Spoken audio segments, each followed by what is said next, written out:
Welcome to the Long Road. I'm Joel and Christy. I'm Joel. And I'm Christy. What are we doing today? Today we're going to be talking about, kind of giving you an update on how we're doing on our grocery spending and talk about things that we've done to help decrease our grocery spending. Just to give you a little context of how much we've decreased our spending, last year our average groceries from January to September was $356.20. That's what we spent on average every month. This year, 2023, that is $342.74. And some of these changes we've actually made in just the last couple of months. And so we expect that if we continue doing those things, that we're going to see an even more of a decrease. And also, just to give you a little more context, our average in 2019 was $428.30. So despite the inflation that has been going on, we've decreased, what would that be, 80 something dollars. Yeah. 80, okay, 80 something dollars. Yeah, 86. $86, and and that's despite the fact that we moved to a place that was more expensive to live and inflation. Yep. So it can be done, and we're about to give you some tips just to help you know how we're doing that to lower our bill. All right, so number one, the first tip we got for you is that we primarily shop at Aldi, Walmart, and Sam's Club. Now, I know that some of you have some great grocery stores in your area, like, Winco and all those different places like that. We don't have those here. And so, at least not close to us. And so we choose to shop what's in our area. So we have a Walmart, an Aldi, and a Sam's Club right here within 4 miles of where we live, and they're all within at least a mile of each other. So when we do the shopping, that's where we shop. We mainly shop those three, so we don't worry about going out, 10 miles down the road from those to shop at other stores that may have sales. There's a Publix here, but it's way more expensive than any of those other three. But so we don't normally go there unless we're in a pinch for something. Yeah, their markup on a lot of things is so high that the amount that they would put for buy one get one half off, stuff like that, oftentimes it is pretty close to exactly what we would spend at Aldi or buying it in bulk. Yeah. But that's just one of the reasons why we don't shop very often at Publix. Though we know that if we found things on clearance, it would be better, but better prices. It might be just as good a prices at Publix, but we are only able to shop on the weekend where you typically would not find very many clearance deals. Yep. So that's why we don't shop clearance very often. But and that's where Aldi, Walmart, and Sam's Club comes in key for us. So if you're like us and you can only shop like on Saturdays or something, you may not find those clearance deals like we don't. So this is a way for us to still get good prices. That's right. All right, so number two, we price compare between stores and between items on the shelf. Now, just to tell you what we mean by that is, like, say we start at Aldi. We always start at Aldi. And while we're in Aldi, before we pick anything off the shelf, we check the Walmart app and the Sam's Club app just to see if they have something that's lower priced than at Aldi. And some of y'all might be going, no, you can't beat Aldi. Yes, you can. But it's really dependent on what kind of item. We have found that if the item is a generic, a lot of times, like most of the time, Aldi does beat that. But if the item is something that you need that is not a generic, it's even, like, a lot of times it could be Walmart. It might be buying it in bulk at Sam's Club that's going to beat the Aldi price. And so if you're questioning whether or not we're right about that, we will link a video down in the description where we did a price comparison between Aldi and Walmart, and we showed that the brand names often are not cheaper and sometimes even more expensive. So just as an example, it is a year-old video, but I think that a lot of people have shown that in their videos as well. That is, the brand names is where a lot of people end up spending more money at Aldi than they would at other stores. That's right. Number 3, we meal plan. We plan out for the week or the month, however much we're buying for. And then we buy specifically for those meals. We don't go into the grocery store and say, oh, I want to buy this and this for this. We meal plan beforehand, and then we go and do our shopping list, and then we go to the store with that list for that particular meal plan. Yes, and if you're thinking, oh, I don't like meal planning because I don't want to be that structured with my life, we do a flexible meal plan. We have to, because his schedule changes every week. So we just make sure that we have some room in there for things like leftovers and stuff like that, and we just push meals back. But it helps us to know what to actually buy in the store if we write something down.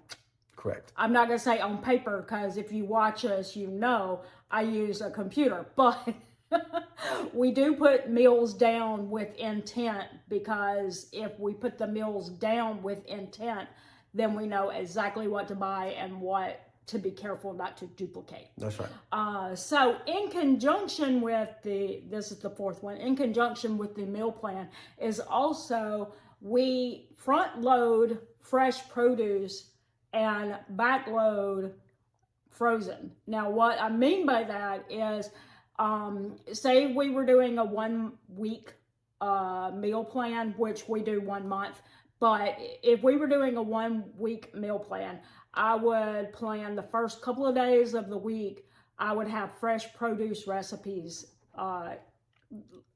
in the meal plan. And then toward the end of the week, I would have things that required, like potatoes or sweet potatoes or frozen veggies. And the reason why is because if I do plan meals with no thought process into whether or not I needed fresh or frozen, I might end up having those fresh ingredients go bad before I got to them. With the exception of potatoes and sweet potatoes, because they tend to have a good shelf life.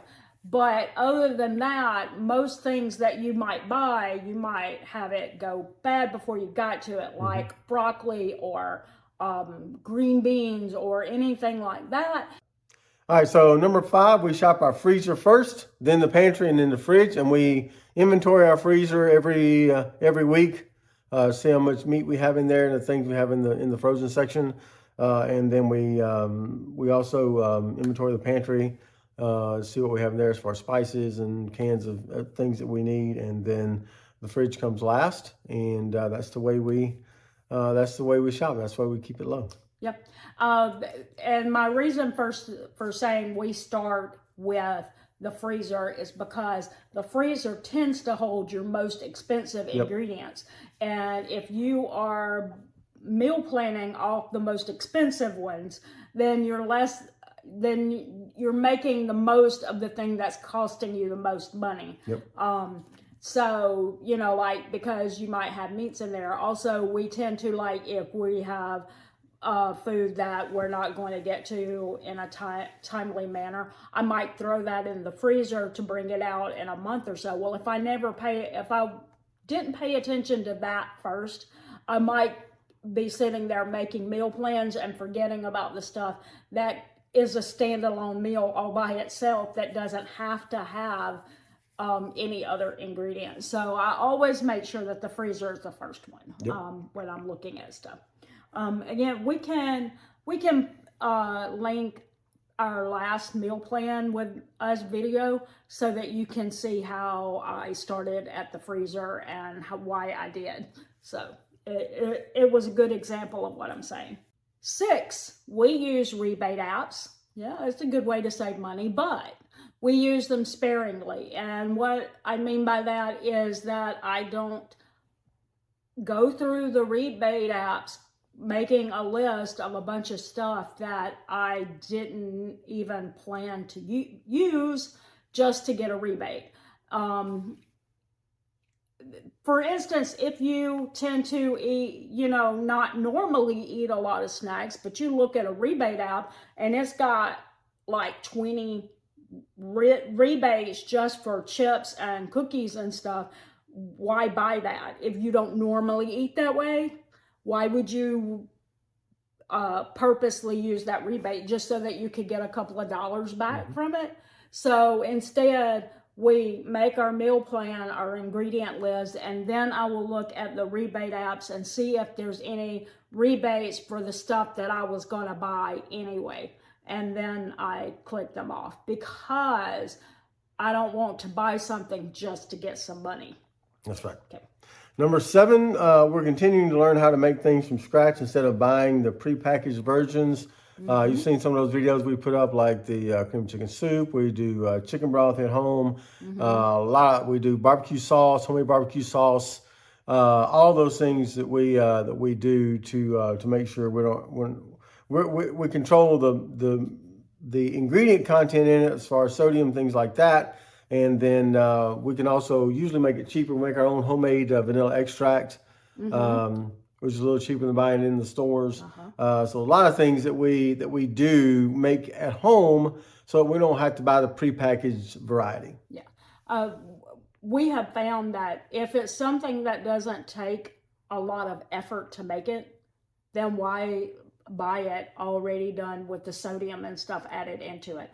We can understand if it's something that's time consuming, but if it's something that turns out that it's like we look at it and go, wow, that was so easy. Why was I paying somebody else to do it for me? And it's kind of that way with the cream of chicken soup. It takes less than 10 minutes to make that. And you can even make it ahead of time and have it ready in your refrigerator waiting for you to use it. So it's like, wow, why was I buying a canned version? It's so easy. All right, this one's one that is tough, but it is a learned thing that if you work on it and you get good at it, it will save you money. And that is stick to the grocery list. Yeah, it takes a mindset change to ignore things that weren't on your list. But if you walk out of the store only purchasing the things that were written on your list, you will save money. If you have to put blinders on, then put blinders on. Whatever it takes, but stick to your list. Right. Don't get distracted by things that have, oh, look at that. That would be a good sale deal. Or oh, look at that thing that I didn't even know I needed in my life, but now I do because I saw it. And I'll give you an example. At Aldi, they have what is lovingly referred to as the Aldi Aisle of Shame here. That's what it's called in America. Somebody told me the other day it was something else in another country. But anyway, there's things to buy that's for like home decor or clothes or things like that. I mean, if you have some personal like budget for buying other things besides groceries, that's fine. But if it's taking money from your groceries, then that's a problem, right? Because you're going over your grocery budget just to buy some like thing that you didn't even need, right? Or probably didn't need. But if you have some other line, like we have a household essentials item line, that if we wanted to buy something like that, we would take it from there. It would never touch our grocery budget. And that's fine. There's also on the Aisle of Shame and also in other parts of the store, seasonal items and things that you didn't they give you that feeling of, this is only going to be here for a short time, so you better get it while you can. Thing. And if you can stay away from those kind of aisles and shelves, and I know that Walmart doesn't necessarily give you that you got to get it now or you can miss it thing, but I know there's a whole like section of Walmart that has things that you might be convinced you needed that you know, like there's foods that maybe weren't on your list that you will see and you're like, I didn't even know they made that.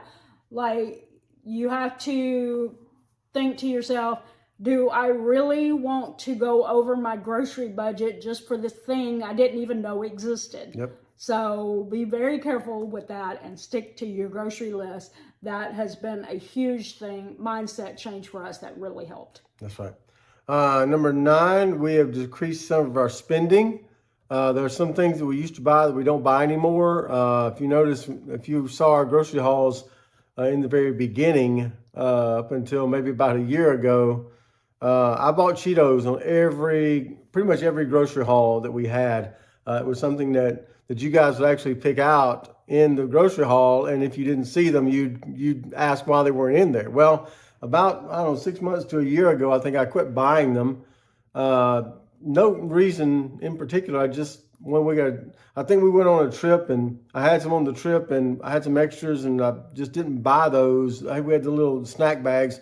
I didn't buy them after that. And then once those snack bags ran out, I just didn't buy them again. And so that's kind of how that happened. I won't say they won't show up again sometime, but they haven't shown up in a while on the grocery haul. So we've decreased some of our spending. We really realize what's important and what we need for the list, and we like she said on number 8, we stick to the list. If it's not on the list, we don't get it. Yeah. I'll also note, if you have been one of the rare people who have actually followed us all the way since 2019, you used to see us bragging about how many bags of chips and stuff that we used to get as deals from one of the local grocery stores there. We could get like, because we live in a different state now, but we would be able to go, oh, we got 4 bags, we got 2 bags of Fritos and 2 bags of Cheetos, and that'll be enough for Joel for 2 weeks or something like that. Like literally like 2 weeks.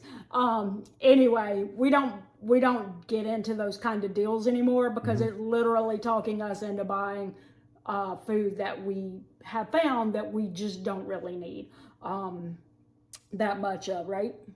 That's right. All right, and 10, and this has been a big one and is one of the most recent changes, and hopefully will be something that will continue to decrease our grocery spending over the next few months and years and whatever. And that is, we have started doing 1-month grocery hauls. Now, I know some of you may be thinking, oh, I could never like shop 1 month at a time because I want fresh produce. Yeah, we go back for fresh produce every week. That is one of those sticking to the list things. If you go in there for fresh produce and you stick to the list, then you'll only walk out with fresh produce. But yeah, we still do that.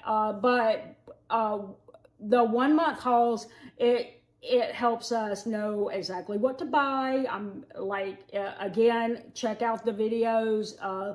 I've got like at least 3 since we started doing 1-month hauls that show how I put together the meal plan and the grocery list. And that's important. Like, it's important to have a clear mind about what you're wanting to buy so that you don't buy ingredients that end up going bad. And I'm still a work in progress, but I'm getting pretty close to figuring out exactly how to do that without wasting any food at all. And going back for fresh produce is important in that. And if you are not used to doing 1-month hauls, you only do 1 week, and you're thinking there ain't no way I could do 1 month. Try 2 weeks first. And get that, because that's what we did. We did 1 week, and then we moved on to 2 weeks. And then and during those 2 time periods, I worked on my method for meal planning and making my grocery list. And then when I felt like I knew exactly how to do a 1 week and then a 2 week, then I moved up to the next distance, which is now 1 month. And because I figured out a method that works for me and helps me keep my mind clear on exactly what I want to buy, I really haven't had any trouble moving into that 1 month haul grouping, because as long as you have it organized in a way that makes sense to you, which may not look the same as what I did, but be sure to check it out. But it doesn't have to, you don't have to go straight from doing 1 week to a month. Try 2 weeks and work on that. And when you feel comfortable and like you know what you're doing with 2 weeks, then move on and try a 1 month. That's right. Okay. All right, so there you have it. Those are the tips on how we have decreased our grocery budget since last year. Actually, this is probably the third or fourth year in a row we've decreased it since we started tracking it. Yeah. If you have any comments or tips on how you're saving money on your grocery bill each month, put those down in the comments below. We'd love to hear those. We're going to put a video up right here that you can click if you'd like to see some more of the things that we do. After we say the thing we always say, that's going to do it today. For the Long Run, Joel and Christy, I'm Joel. And I'm Christy. Don't forget the long run. Give yourself a little grace. Bye.